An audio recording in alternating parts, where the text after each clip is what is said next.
Man Farg'ona shahridan keldim. Bu klinikani men Instagram orqali Sher Muhammadjonni topib, Sher Muhammadjon bilan gaplashib, muloqotda bo'lib, shu yonlarga keldim. Andijonga bordim, Qo'qonga bordim, Namanganga bordim. Lekin men bu darajadaqa o'z holatiga, o'z doktorligiga vafodor bunaqa doktor ko'rmadim.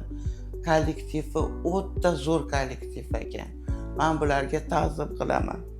Bu gemoroy bilan men 2 yil yurdim. Qilmagan svecham qolmadi, dorilar qolmadi. Lekin oxirgini men 2 oydan beri juda qattiq qiynaldim. Mana operatsiyalarga kirib chiqdim. Operatsiya bo'lib chiqqanimga 1 soat bo'ldi. Hech bolani sezmadim. Qo'llari vobshe yengil ekan. Medsestralari, kardiolog doktorlari hammasi vobshe zo'r insonlar ekan. O'z kasbiga vafodor ekan. Men bularga doim duo qilaman. Tanijonlari sog' bo'lsin deyman. Ota-onasini rohatini ko'rsin deyman. Bolalari etigida katta bo'lsin deyman. Hozir mana o'tiribman. Holinglar ishoninglar, holinglar ishonmanglar. Og'riq yo'q, hech bola yo'q. Bunaqa ko'zlarim ochildi. Yurishga ham, o'tirishga ham.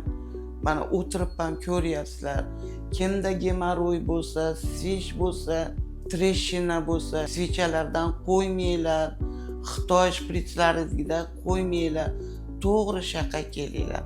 Sher Muhammadjonni sostavi zolotoy ekan. Men bulardan minnatdorman.